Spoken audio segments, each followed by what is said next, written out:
Amigos, ¿cómo están? Bienvenidos a Radio Uruguay, bienvenidos a La Máquina de Pensar, ¿cómo andan?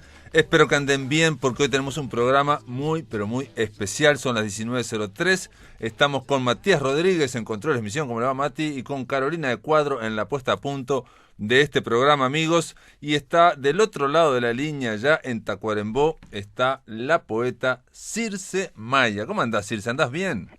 Ando bien, sí, gracias, Pablo. ¿Y tú? Muy bien, Circe, de a poder conversar con vos de este poeta que dice así, entre otras cosas, dice: sin consideración, lástima ni respeto, Ah, con grandes y altos muros me rodearon. Y aquí me este, encuentro ahora y desespero, otra cosa mm, no pienso, esto roe mi alma, pues muchísimas cosas debía hacer afuera. Ah, al hacer de los muros, cómo no me di cuenta, pero no escuché nunca el ruido de los albañiles. Sin darme cuenta, fuera del sí, mundo, me encerraron. encerrado. Anepecitos meclisan apoton cosmon exo, así dice en griego. Oh, ¿te lo sabes de memoria? Sí, lo sé, ese poema, ese me quedó especialmente. ¿En Pero serio? no tengas miedo que no te lo voy a decir todo. Pero Oh. viste, exo es afuera, ¿no? Ujú, sí. Anepecitos es sin darme cuenta. Ujú. Anepecitos, eclisan me encerraron apoton cosmon, desde el del mundo, exo, afuera del mundo. Ah, La construcción no es igual al español, pero en realidad los sonidos no haces ningún esfuerzo para hacerlo. Son nuestras vocales, como ujú, te decía a veces, ¿no? Son nuestros sonidos. Es nuestro sistema fonético el griego. ujú, ujú. 5 vocales, decís vos, 5 vocales claras, Sí, ninguna bien, consonante explosiva, no hay sonidos claro. guturales como en el alemán, por ejemplo, o en los Más nórdicos. bien, sí, los guturales. Sí, el francés tiene mucho. Y Ah, viste sí. que el portugués, que estamos tan cerca nosotros acá en Tacuarembó, Sí. el portugués tiene los sonidos muchos guturales y otros sonidos que no son los nuestros. Pero el griego sí, es muy transparente, los sonidos muy claros, muy abiertos. Tal vez con los del italiano también, sí, Mm. son igual. Sí, yo una vez le pregunté a un traductor de Florianópolis, Walter Costa de la Universidad de Florianópolis de Santa Catarina, Ah, sí. le pregunté esto: ¿cómo es posible que los brasileros aprendan rápidamente el castellano, ¿no? El Y español, aprenden rápidamente varios idiomas. y nosotros no aprendemos rápidamente el brasilero o el portugués? Y él, ¿sabes qué me dijo? Dice: porque ustedes tienen en castellano tienen 5 vocales y nosotros en portugués tenemos como 9, me dijo, ¿no? O sea, ¿Ves? porque son Ay. distintos tipos de A, distintos tipos de E, Claro, distintos más tipos de... abiertas, más Sí. cerradas. Es cierto lo que te decía él. Ujú. Sí, es notable comparar los idiomas porque cada uno con su música propia, ¿verdad? Claro. Ujú. Vos decís acá: es un placer leer en voz alta en griego. ¿Vos lees en voz alta en griego? Sí, no te digo que no es que me esfuerce a aprender, Mm. me empieza a quedar, pero así, me encanta, sí, Ujú. me gusta muchísimo. Tengo algunas que participan de la misma locura, algunas amigas, leemos Ah. juntas, no creas que leo sola, Leo en voz alta también, No, puede yo ser, pensaba sí. que si leías en griego en voz alta, Ariel, tu esposo, bueno, no sé cómo estaría, Mi ¿no? hermana dice a veces, cuando nos veía leer con una amiga, más bien miraba, eso parece que uno no ve bien tantos signos. El griego provoca, eso es lo malo digo, un rechazo al principio por claro, las letras diferentes, la Sí, forma, pero eso es muy algunas. fácil, digamos. Pero claro, Allá claro, en España, aunque te parezca mentira, en el liceo preparatorio, estudiamos. estudiamos un En año de Europa, griego, estudiamos y fue muy estuviste en rápido. España Sí, estudiando, mira, sí, pero en el qué bueno, preparatorio, digamos, la y fue preparación. muy rápidamente. Uno dice que el griego parece todo espantoso como se escribe Claro, y es muy rápido cómo se claro que aprende. sí, claro que Ujú. sí. Y son los mismos vocales y, Claro.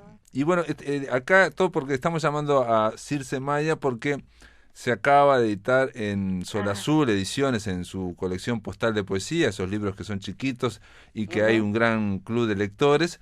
Se acaba de publicar Cavafis, tanto como puedas, y dice: versiones de Circe Maya. Son versiones de poemas de Circe Maya, de Cavafis, Traducciones, sí. traducidas por vos. En realidad son. Y algunos comentarios también quedaron al final, algunos. Había algunos que estaban comentados en un libro. En la Casa del Polvo Sumeria. En la Casa del Polvo, claro. En la Casa del Polvo Sumeria, que es un gran libro de artículos de Circe Maya que está espectacular. Yo cuando leí el primer poema de acá dije, ay, pero yo voy a volver a leer había un artículo, se llamaba Los caballos de Aquiles, yo me acuerdo. Era, claro, ese está en la Casa del Polvo Sumeria.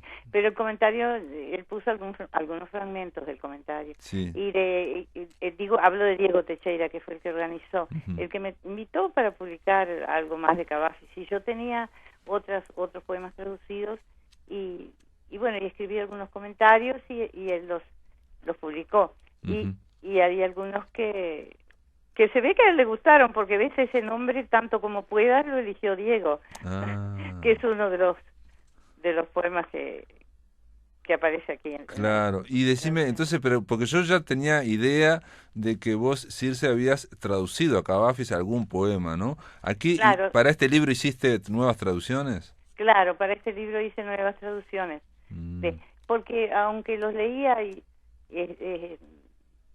2 por 3 vuelvo a él, ese que acabas de leer, por ejemplo, ¿cuál fue el que leíste recién? Muros, ya de entrada te atrapa por el tono, ese tono tan propio de Cavafis, sí.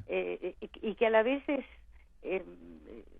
todo el poema una gran metáfora de la soledad, ¿no? Total, sí. Pero el tono tan abierto, tan fluido, tan claro, tan transparente. Me gusta las distintas voces que aparecen en los poemas. ¿Notaste eso? Sí, vos incluso vinculás este poema Muros con otro que se llama Las Ventanas y los dos yo los encuentro. Y el otro que se llama Ciudad. Son distintas formas de expresar la soledad esencial del individuo, de la persona. Y el encierro, ¿no? En el caso de Muros hay un encierro, en el caso de Las Ventanas ella está también encerrado, pero está esperando una ventana. Y en el caso de la ciudad estás encerrado en uno mismo, uno cree que viaja, pero como carga consigo mismo, claro. En realidad uno aparentemente se va muy lejos, pero nunca se aleja es como si estuviera también en un encierro en cierto aspecto, porque lleva su propio mundo con... Claro, no podemos escapar de nosotros mismos. Puedes escaparte de una ciudad, pero no te puedes escapar de tus propios demonios, por ejemplo, o de tu propia historia. Claro, sí, no podés. Pero es interesante en ese poema la ciudad, esa voz tan severa que aparece, ¿no? No podrás, no te irás a otra ciudad, creerás que irás, pero no te irás. La ciudad irá contigo. En realidad la idea de que la ciudad te acompaña me sugirió otro poema en que la persona llega a una ciudad desconocida y descubre que la ciudad propia es como la si lleva dentro de él, lo va tomando y en un momento es que casi ya no percibe la otra, sino que se llama Prisionero el poema. Ahí está también cuando quedamos absortos en nuestro propio recuerdos, por ejemplo, ¿no? Claro. Nos estamos separando de todo y casi ya ni vemos lo que nos rodea. Y hay otro poema que también es de esa ciudad, pero que es muy famoso de Cavafis, que es Ítaca, ¿no? Que dice, cuando emprendas tu viaje a Ítaca, pide que el camino sea largo, lleno de aventuras, lleno de experiencias, y él dice, trata de que se demore el camino, ¿no? Sí, al revés de lo que uno, que en el mito, en la historia de Odiseo aparece Homero lo ve al pobre desesperado por regresar a Ítaca. Sí. Y aquí Cavafis le pide al lector que si va en busca de una Ítaca que no trate de llegar enseguida, exacto, que demore bastante el viaje. Sí. No, porque digamos, es un poco la frase aquella de que lo importante es el camino, ¿no? O el camino es la recompensa, que dijera Washington Tavares, ¿no? Es algo así, pero es la misma idea, es la misma. Sí.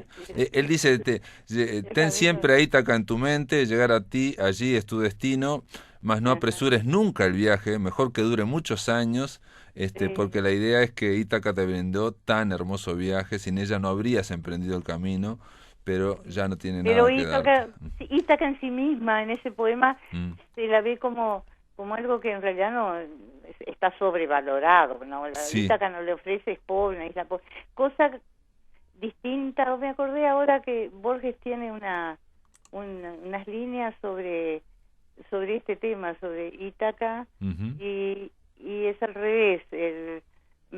¿Cómo es?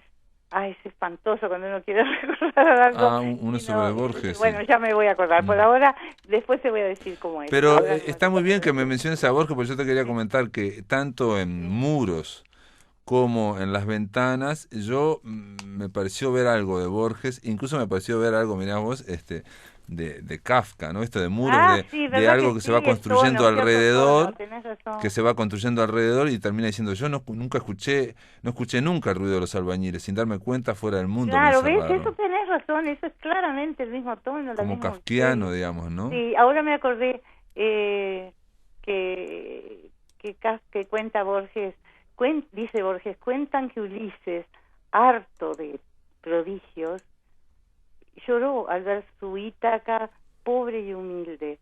El arte es esa Ítaca, de simple claridad, no de prodigios. Eso, esas líneas que están en un Brillante. poema que no te sé decir ahora. Sí, se cuál es, llama porque- Arte Poética ese poema, brillante. Arte, brillante. me Brillante, ganaste. ¿te brillante acordaste del poema. nombre? No, lo vi acá, no me acordaba, lo vi Sí, se me había borrado el Ujú. nombre, pero ves que con visiones contrapuestas, en Ujú. cierta manera, porque en Cavafis todo lo prodigioso y lo maravilloso del viaje está en el viaje, no en Ítaca mismo. Exacto. Y en cambio, en Borges aparece, no, nada de prodigio, nada de cosas raras. Aquí es una claridad, ¿cómo dice? De verde claridad, ahora sí que no me acuerdo exactamente. Dice algo las así, palabras. el arte debe ser como ese espejo que nos revela nuestra propia cara. Cuentan que Ulises, harto de Harto de prodigios, lloró de amor al divisar su Ítaca verde y humilde. Verde y humilde. Ujú. El arte es esa Ítaca. Ujú. ¿Cómo sigue después? ¿Lo A tenés? ver, Ahí. sí, no, lo que pasa es que no lo tengo.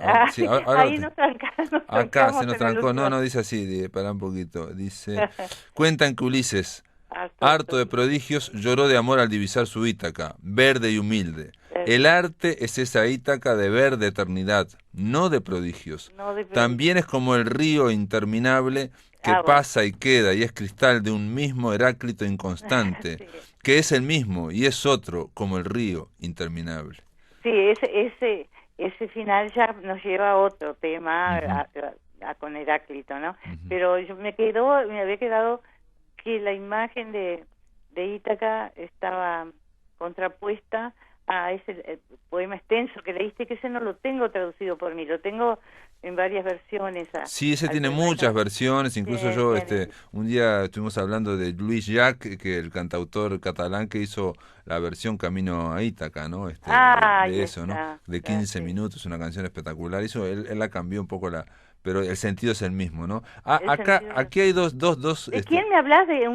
Se llama Luis Llach, y no lo conozco. sí, yo una vez te pasé hace mucho tiempo la canción y es una canción larga en catalán, obviamente. Y en catalán. Camino a Ítaca, y donde él Y el catalán parece comprensible, pero a veces se nos pierde, ¿verdad? se nos pierde, sí, se nos pierde, sí. Pero por eso hay que en Cataluña, Pablo, tú no, estabas en Madrid. Yo viví en Mallorca y después viví en Madrid, sí, viví en Madrid también, sí. Aquí hay un poema que vos lo vinculás también a Las Ventanas y también me pareció un poco borgiano, me hizo acordar La Casa de Asterión, no sé por qué. La Casa de Asterión, que las ventanas, tan maravilloso. Las ventanas, porque mira, voy a leérselo a los que nos están escuchando, se llama Las Ventanas y dice así: en estos cuartos oscuros, donde paso días abrumadores, ando de arriba abajo para encontrar ventanas. Si se abriera una al menos sería un gran alivio, pero no hay ventanas o yo no puedo hallarlas. Y tal vez sea mejor el no encontrarlas. Quizás sea la luz nuevo tormento. Quién sabe qué cosas nuevas mostrará. Dios seri, ti pragmata, nea. Ese poema también me había quedado mucho porque me gusta muchísimo. Es buenísimo. Busque las ventanas y que de repente diga, bueno, pero en realidad tal vez mejor ni encontrar ninguna, porque el temor a que sea un nuevo tormento la luz, o sea, es rarísimo el problema. Bueno, es el temor también a que aparezca la luz y descubra las monstruosidades que hay adentro. Por eso pensé en La Casa de Asterión, digamos, ¿no? Descubrir que él sea esté en el laberinto y bueno, descubrirse que él es un monstruo o que hay otras monstruosidades. A veces la oscuridad también puede, digamos, cobijarte, ¿no? O sea, ¿no? En ese sentido, ¿no? Eso ya se ha escrito mucho en el psicoanálisis, ¿no? Que no el tema de enterrar las cosas, de que no llegue la luz. ¿No? Es cierto, es cierto. Terrible. Es un problema extraordinario las ventanas. Los dos la muros. Y te digo un detalle que me vas a decir que soy un bolazo, pero digo, la de los muros, que es un gran poema donde, digamos, la voz lírica está diciendo que alrededor de él se fueron construyendo muros fueron muros invisibles y que él no se dio cuenta cómo estaban. y quedó solo, que se fue aislando del mundo, ¿no? Se fue aislando. Yo pensé que también, mirá vos, digo, esto influido por la circunstancia ahora, ¿no? Porque en las redes sociales, en el Facebook, a donde uno escribe se le llama muro. Escribo en mi muro, escribo en tu muro, ¿no? Eso. Y entonces los muros también pensé si no podían ser los muros de las redes sociales, que También. de alguna forma nos van aislando, ¿no? Parece que van comunicando y nos van aislando, ¿no? O sea que, aunque la época de Cavafis es lejana ya para nosotros, es cierto que todo lo de Cavafis, en realidad los poemas de Cavafis te muestran que cosas remotísimas que pasaron en el Imperio Bizantino o en más anterior, en la Grecia antigua o remota, cómo de golpe se hacen tan actuales que me parece, por ejemplo, que Hécuba y Príamo lloran, por nosotros están llorando, dice en un momento, en el primero que aparece acá, creo que es el primero, el poema que se llama Troyanos. En Troyanos él se ve totalmente consustanciado con esa angustia de creer que ya todo va a cambiar, que va a ir todo bien, y de repente aparece Aquiles a los gritos. Todo termina, porque claro, si uno piensa en los de decir ahora, escribir Troya, desde Homero para acá, implica hablar de derrotados. Los troyanos ya sabemos que son derrotados. Pero ellos creen que no van a ser derrotados. Pero hasta último momento tienen una esperanza engañosa, pero siguen resistiendo. Pero Príamo, digamos, es el rey. ¿Y Hécuba cuál era? ¿Hécuba era? Es la esposa de él. La esposa. Príamo y Hécuba. Amargamente por nosotros lloran Príamo y Hécuba, ¿no? Porque dice, lo voy a leer, Troyanos, porque él, hablando de la antigüedad, lo utiliza como un espejo para hablar de nosotros ahora. Exactamente, y Bizancio también, ¿te acordás que habla también de episodios y sí, Ana Dalacena y Ana Comnena. Tuve que buscarlo porque no sabía quién eran, digamos. Sí, eso también le gusta a Cavafis, de que no sean a veces, claro, Troya en cambio no es muy famosa y todo, sí, pero estas mujeres, o en otros casos ves que hay uno que se llama En los alrededores de Antioquía.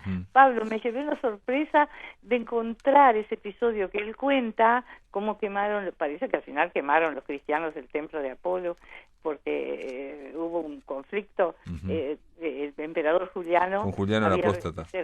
Claro, recibía quejas de los sacerdotes de Apolo sobre que había enterrado mártires cristianos. Ella, tardíamente, yo no lo ubico, Juliano no ubico exactamente Juliano, sí, yo lo ubico porque leí la biografía Juliano el apóstata de este hombre, y que es...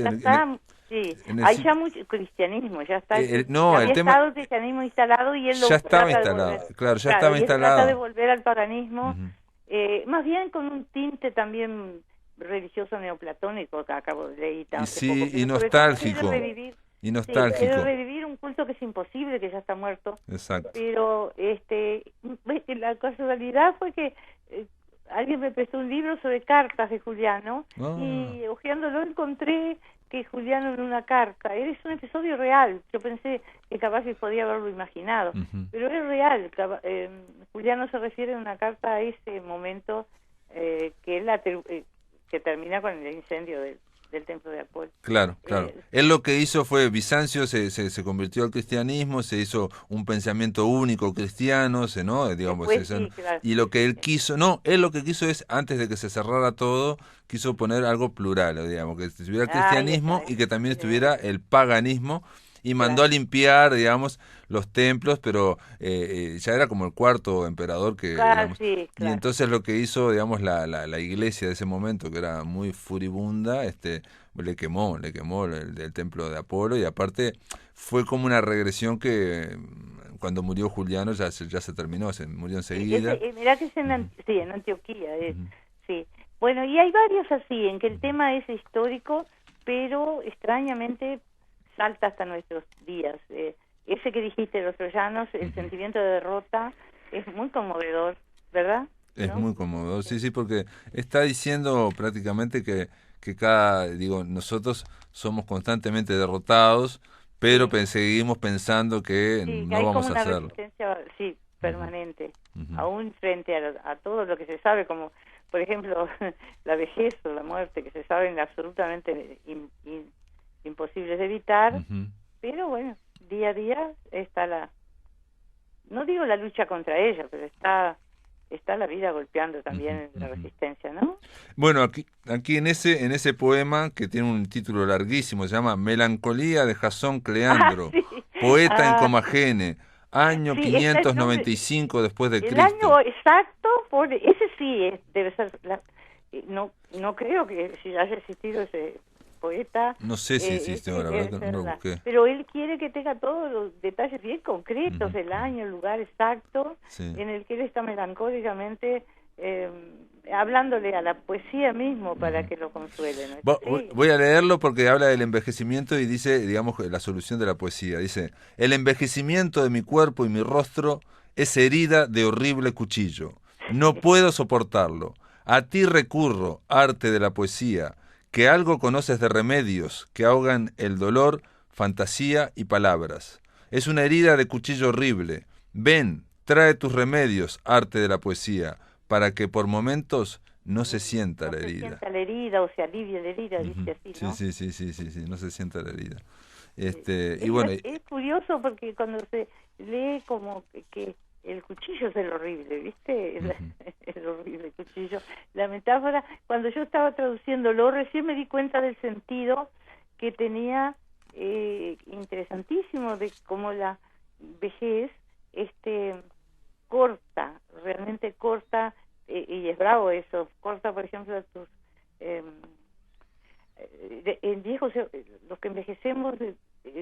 empezamos, muchas personas se quejan de cómo se empiezan a sentir a veces como aisladas, como cortadas de muchas actividades. O que se va como disminuyendo el margen de actividades, por ejemplo, determinadas actividades. Y después me di cuenta que también aún el pensamiento se nos corta, a veces es como cuando me quería acordar de Borges y no me acordaba. Sí, pero eso se nos corta mucho ese pensamiento. Que me corta casi todos los nombres propios, me olvido de los nombres, casi me estaba olvidando, me va a llamar y ya Pablo me llama, pero no, sabías, te acordabas perfecto. Dice, pues, vos escribiste que una vez, escribe Circe Maya, una vez cortar ese cuchillo entre los hilos del pensamiento. Ah, sí, eso es bravo. Eso lo escribiste vos y dice, por último, dice Circe Maya, la invocación a la poesía para aliviar el dolor de la herida revela la última posibilidad de la palabra, la de ser contrapartida del deterioro y de la muerte. Nada menos. Sí.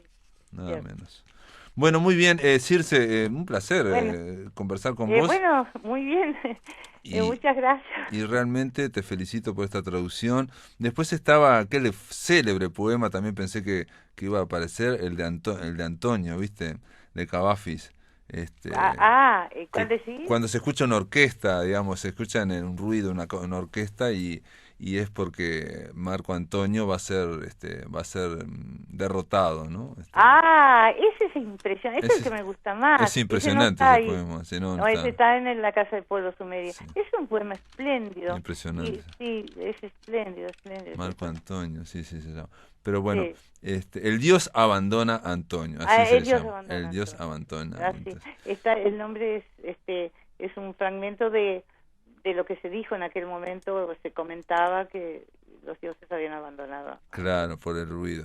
Bueno, muy bien. Quedó presentado entonces este librito, pero que es un gran libro, es un librazo, y que es lo último de Circe Maya, Cavafis, tanto como puedas, que está editado en Postal de Poesía por Sol Azul Ediciones. Aquellos que les interesen, bueno, nos escriben a La Máquina de Pensar y nosotros lo combinamos con Diego Teixeira, que está llevando una gran labor adelante, ¿no?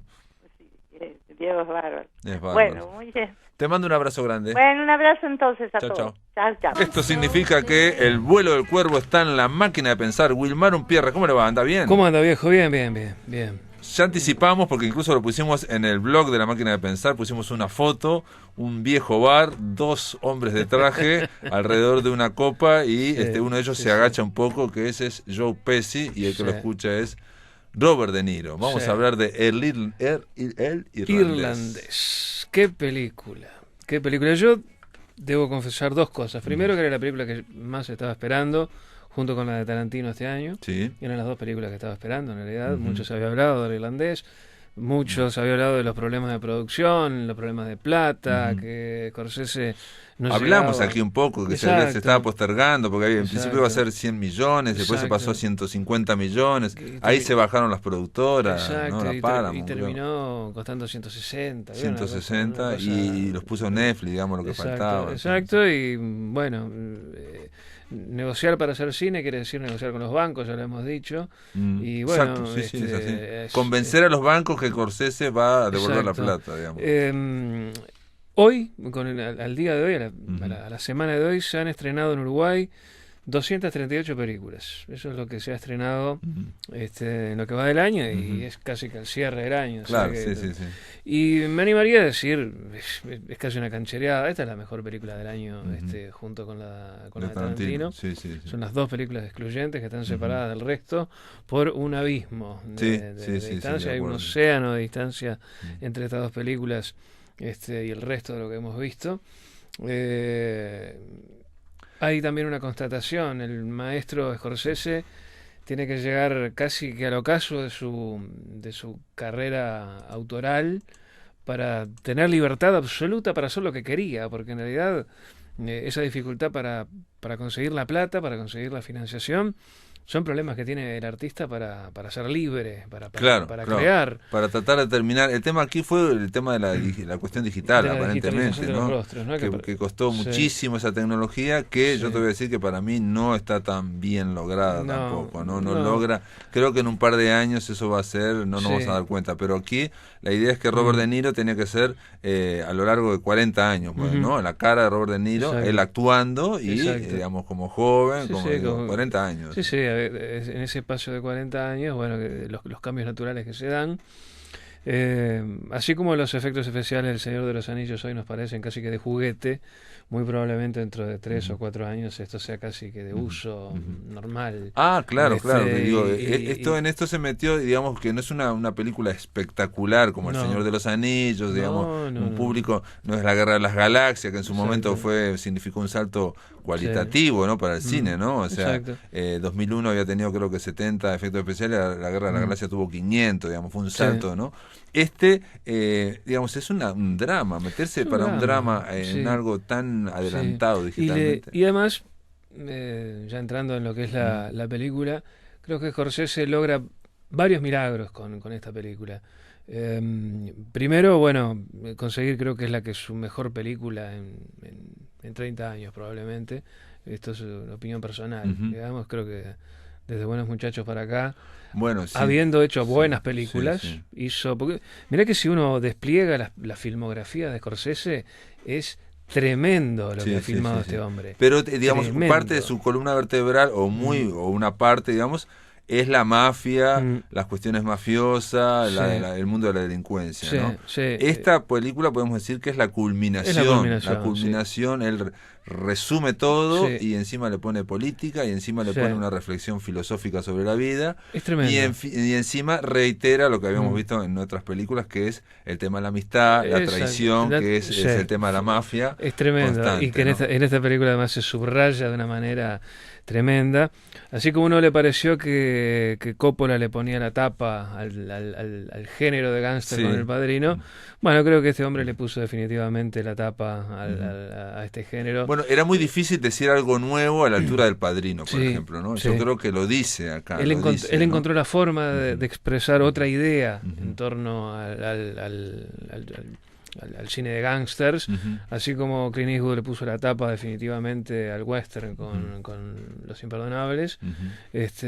Película que hasta hoy, en ese género que a mí tanto me gusta, sigue siendo imbatible. Y hemos visto, pero viste que los géneros se van desarrollando. Clint Eastwood hizo un gran salto, y estoy de acuerdo con vos, pero viste que, por ejemplo, Francis Ford Coppola, ¿por qué El Padrino fue tan importante? Porque presentó a la mafia por primera vez como una empresa, ¿no? Empresarios. Eso nunca lo habíamos visto, digamos. El cine de gángster llevaba como 50 años. Era inaudito. Entonces, hablando de uno veía, ¿no?, a Public Enemy, veía a Paul Mooney. Claro, exacto. Y eso eran los gángsters. Claro. Unos tipos que se bajaban de un Ford y te pegaban 5 tiros. Eso era un gángster. Acá lo veíamos por primera vez, vimos como una empresa retirados, digamos, de la violencia, pero después aparece la violencia, no sé qué, pero una cuestión, digamos, aquí lo que hace Scorsese para mí es meterse en la política, en la historia de los Estados Unidos y decir, muchachos, esto no es una fantasía. Las mafias han ido de la mano. Es protagonista de la historia de Estados Unidos en los casos más importantes. Es que Estados Unidos no se puede considerar si no se considera las mafias. Desde el inicio mismo,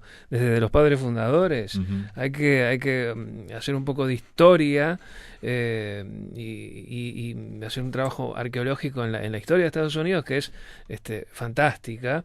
Lo que eran los clanes, estamos hablando del siglo XVIII. Bueno, lo hizo cuando ¿no? Las pandillas de Nueva York. Por ejemplo. Ahí en Pandillas de Nueva York lo que dijo es que lo que fundó Nueva York eran pandillas de gángster, de inmigrantes, que hizo una mitología de eso, una mitología de puñales, dijera Borges, para fundar Nueva York y para decir que esos gángsters le hicieron la máxima crisis posible. De hecho, la película Pandilla de Nueva York termina con un sobreimpreso de las Torres Gemelas. Esta es la segunda crisis, ¿no? Acá los gángsters la incendiaron, las pandillas de Nueva York en una época, se incendió Manhattan y ahora se bombardeó Manhattan. ¿No? Esa misma Manhattan que los gángsters de la época le compraron a los indios por 3 pesos.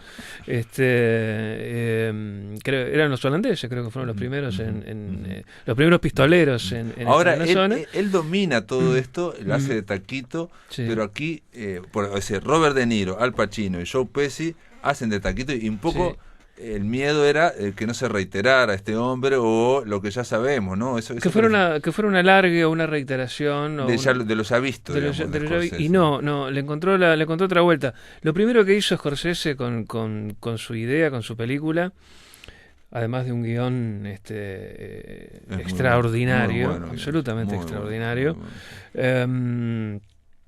es haberle quitado glamour, digamos, a los mafiosos, porque sus mafiosos anteriores eran glamorosos, los de Buenos Muchachos, los de Casino, eran tipos que les gustaba vivir bien, tenían una vida lujosa, estos también, pero están presentados de otra manera. Le sacó el glamour, los humaniza. Claro, por las casas, por las familias. Exacto, todo, y presenta unos tipos que pueden ser muy comunes y corrientes. El personaje... El otro milagro que logra Scorsese con la película es lograr que Robert De Niro actúe después de 30 años el mejor papel de Robert De Niro en las últimas décadas. Y yo no sé si después de Toro Salvaje. De Toro Salvaje no, es una gran actuación. Es tremendo.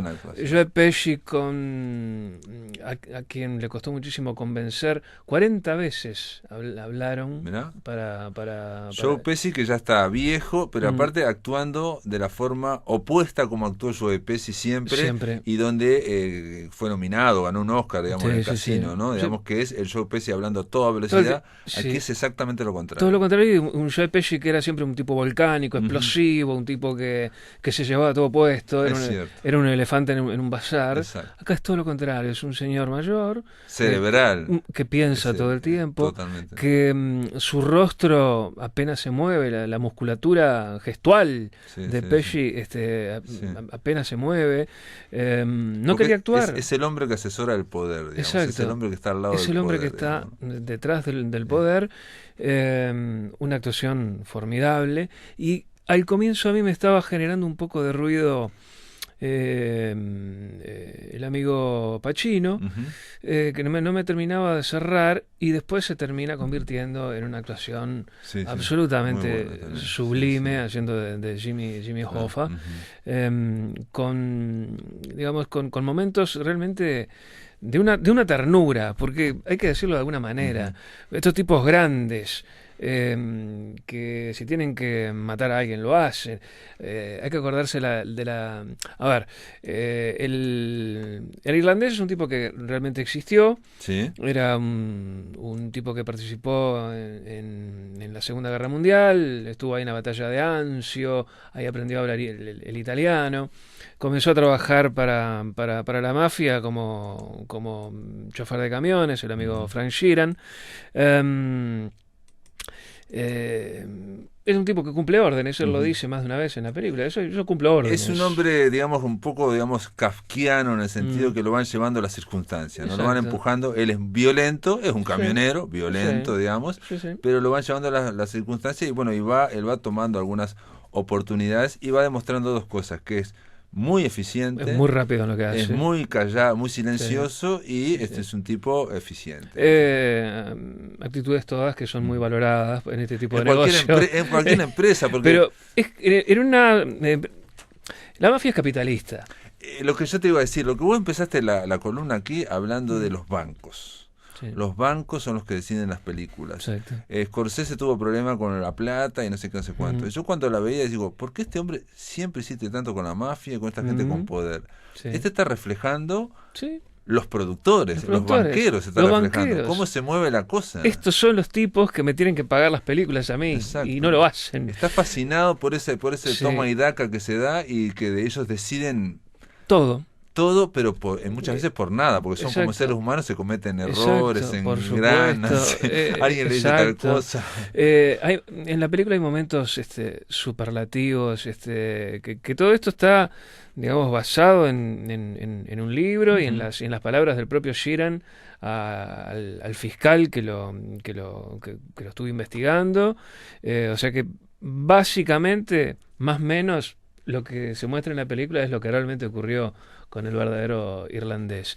Y cuando Jimmy Hoffa, el presidente del sindicato de camioneros, lo llama por primera vez, que estaba el personaje de Pesci presente, y Hoffa le dice, bueno, me han hablado muy bien de usted, me han dicho que pinta muy bien las paredes. Sí, pinta paredes. He oído que pinta paredes. Sí, y hago muy buenos trabajos de carpintería. Eso es absolutamente bello, porque está hablando de pintar las paredes. Pintar las paredes es volarle la cabeza a la gente y claro, quedan estrelladas. Exacto, y las tareas de carpintería es el tema del ataúd, el desaparecer el cadáver. En esa codificación, digamos. Y Jimmy Hoffa, estamos hablando de quizás uno de los sindicalistas más importantes o más conocidos, que en su momento tuvo una película dedicada con Jack Nicholson, ¿no? Creo que era Oliver Stone, el director.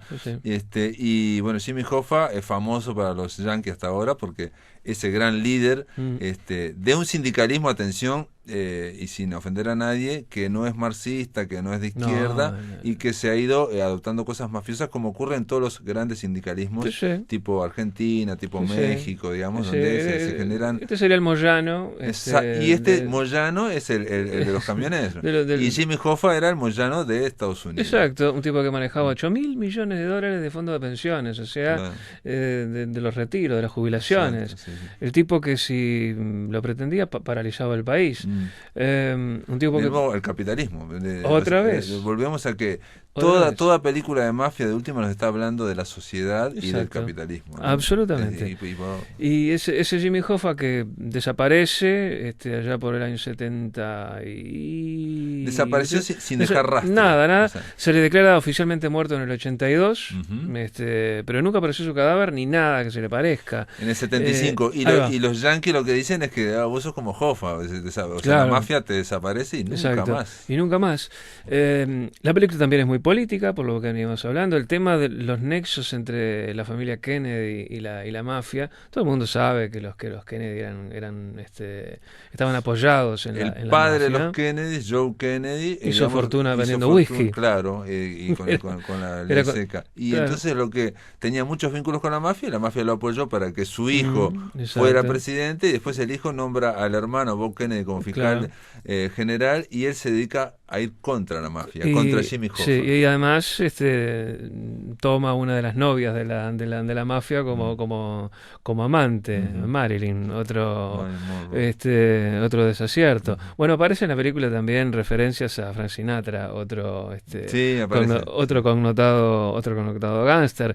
Claro. Y ¿gángster o eran amigos? Amigotes, ¿no? O sea, Jimmy Hoffa tampoco era gángster propiamente dicho, sino que sabían que atrás estaban los gángsters. Exacto. Y sabían que, bueno, hay cosas que no se pueden hacer porque... Es operativo al negocio. Es operativo, exacto. Vos defendés a los obreros, los sindicalistas, siempre y cuando... No me toques mi territorio, y si los territorios estamos en paz en el manejo de los territorios, todos hacemos plata. Esto es así de simple. La implicancia de Hoffa en la invasión de Bahía de Cochinos, en el fracaso de aparece, la invasión. Sí. Eso ya había aparecido también en su momento en JFK. Oliver Stone había puesto, una de las líneas es que Bahía de Cochinos fue financiada por la mafia y por los anticastristas porque además de Florida. Ellos habían perdido los hoteles, tenían que Nunca lo había visto así, como en la película. Dice, nosotros tenemos que invadir Cuba para que nos devuelvan los hoteles. Claro, que nos devuelvan los casinos, los hoteles, que es importante para nosotros. Eso está muy bien planteado. Muy bien. Sí. En el momento que se enteran ellos de la muerte de Kennedy, lo ven en la televisión, están en un restaurante, la gente, las mujeres especialmente, se lloraban y daban muestras de dolor. Y ellos miraban la tele y con cara un poco indiferente, si se quiere, que era parte de esa mitología también. Una de las cosas que estaba en JFK es claramente de que la mafia siempre se insinuó que había estado detrás del asesinato de JFK. Exacto. Vean esta película y van a ver que hay más allá de insinuaciones. Mucho más allá. El odio que le tenía la mafia como institución a los Kennedy, y en especial a Bob Kennedy después de que matan a JFK, porque se ensañó especialmente con Hoffa. Bueno, hay que ver cómo terminó también Bob Kennedy. Ellos lo veían como hipócritas, porque por un lado recibían dinero de la mafia, vencían la campaña, y por otro lado hacían por la galería que estaban luchando. Exacto. Y después, hay dos aspectos que son claves en la película. Que lo toca más al final. La última hora de la película es conmovedora, realmente conmovedora. Ver a esos dos señores grandes, vestidos con un pijama, que nuestros padres podrían utilizarlos, y hablando en la punta de la cama, Te referís a Al Pacino y Robert De Niro, que en un momento tienen la mejor escena de la película. Esa escena va a ser clásica. Y tiene que ver con los códigos, que a él le gusta la mafia también, no solamente por cómo a Scorsese, el poder, cómo está el poder, o sea, estos banqueros, porque es un reflejo de los banqueros, para mí es así, sino también por el tema de los códigos. Cómo pueden hablar sin decir. Y que se sepa. Y que se sepa. Y eso es cine, ¿no? Eso es cine. A eso se le llama cine, gran cine. Cuando Hoffa va a dormir y deja la puerta entreabierta, porque no le gusta dormir con la puerta cerrada. Es algo... Bueno, eso tiene que ver con el final de la película, que no vamos a spoilear, pero también hay un guiño ahí en el final. Y bueno, y esa última hora donde se habla de la soledad, de la decrepitud, de la cercanía de la muerte, de que lo tuvimos todo y ahora no tenemos absolutamente nada. Bueno, eso es lo que pone, digamos, de alguna forma Scorsese, y lo que hace esta película más importante, más vigorosa que todas las películas que hizo de las pandillas, es que más allá de estos poderosos, más allá del dinero, más allá de todo, hay un ciclo vital y no se puede. Y termina, y culmina de manera cruel siempre. La muerte es una cosa espantosa. Y aparecen también en el medio, digamos, efectos colaterales, como por ejemplo Robert De Niro con sus hijas, problemas familiares, relaciones. Es brutal como su hija le baja la persiana, decide no hablarle más, y ese hombre que había logrado todo lo que materialmente se puede lograr. En la mafia había logrado todo. Era despreciada por su hija, y eso le causaba un dolor. Yo reconozco, y por eso digo que desde Toro yo no lo veía a Robert De Niro que conmoviera tanto con una mirada. Y a uno ahí ve un tipo de 80 años que está sufriendo la soledad. Ahí lo ves con sus bastones, lo ves en su silla de ruedas.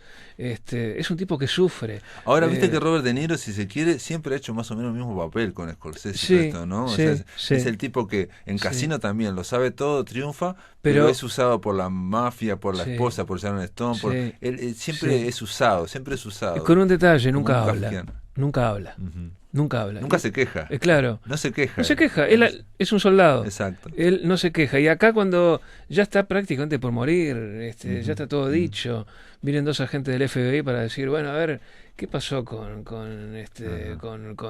Hoffa? Usted sabe que...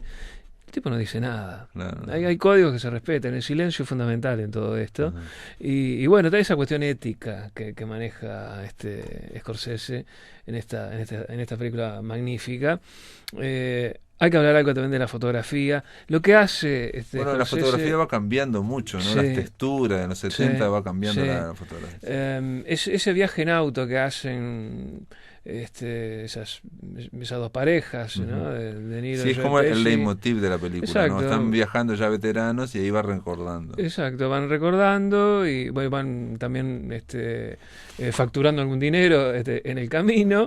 Hay un momento que no es espolear, pero ustedes se van a dar cuenta cuando el personaje de Pesci le pide al irlandés que tiene que tomarse un avión, ir a Detroit a hacer algo importante. Ujú. Pero anda tranquilo, yo cuido a tu mujer. Ujú. Vos andá, hacé lo que tengas que hacer, que yo cuido a tu mujer, no le va a pasar nada. Es tremendo, Y sí, bueno, sí. así fue. Se tomó ese avión, fue a Detroit, hizo lo que tenía que Es hacer. tremendo, Y sí. que ahí está el tema de la traición, porque él sabe, el personaje, Sí, sí, sí. el irlandés sabe que tiene que Ujú. traicionar, Ujú. y traicionar quiere decir matar. Sí, y traicionarse a sí mismo también, y Sí. es algo que reiterado en Scorsese con Sí.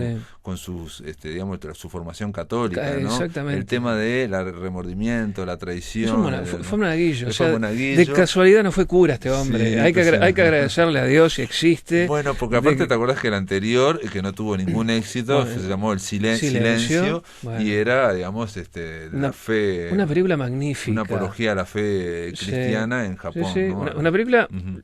loquísima, porque Muy distinta. distinta a todo lo a que todo. uno se podía llegar a imaginar.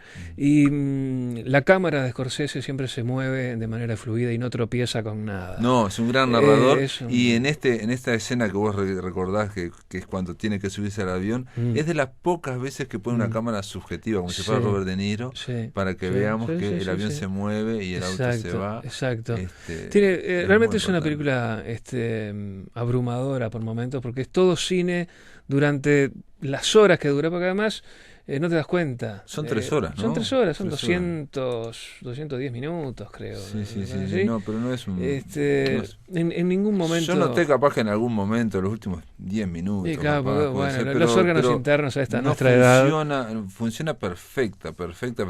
Está en Netflix, bueno, nos quedan Sí. ya 2 minutos. El que no la haya- es una película para ver en cine porque es muy suntuosa, es una película muy bella, o sea que Cinemateca, que es la única sala que la está pasando acá, yo les recomendaría que la vieran allí. Yo también. Está en Netflix, la pueden ver ahí, la pueden pausar cuando quieran ir al baño, cosas por Claro, el estilo. claro. Pero bueno, estamos viendo si no es la mejor película del año, la segunda. Ujú. Sí, las dos, la digamos. obra más conmovedora de uno de los mejores directores de cine de todos los tiempos. Y con 3 inmensas actuaciones, Sí, ¿no? sí. De Pacino, Y- Joe Pesci. Y no me quiero olvidar de Herbie Keitel, que aparece poco, pero lo poco que aparece es Herbie Keitel. Es Harvey Keitel. Estos petizos, porque son todos petizos, Son todos además. petizos, sí. Harvey son- Keitel, que estuvo en la primera, digamos, en las calles, Sí, ¿no? De aquella- sí. Joder, Y tiene Jorge. esa imagen de solidez de que para voltearlo hay que pegarle un tiro. O sea, no hay manera física de doblegarlo. Es una gran película. Es un Scorsese con mayúsculas. Ujú.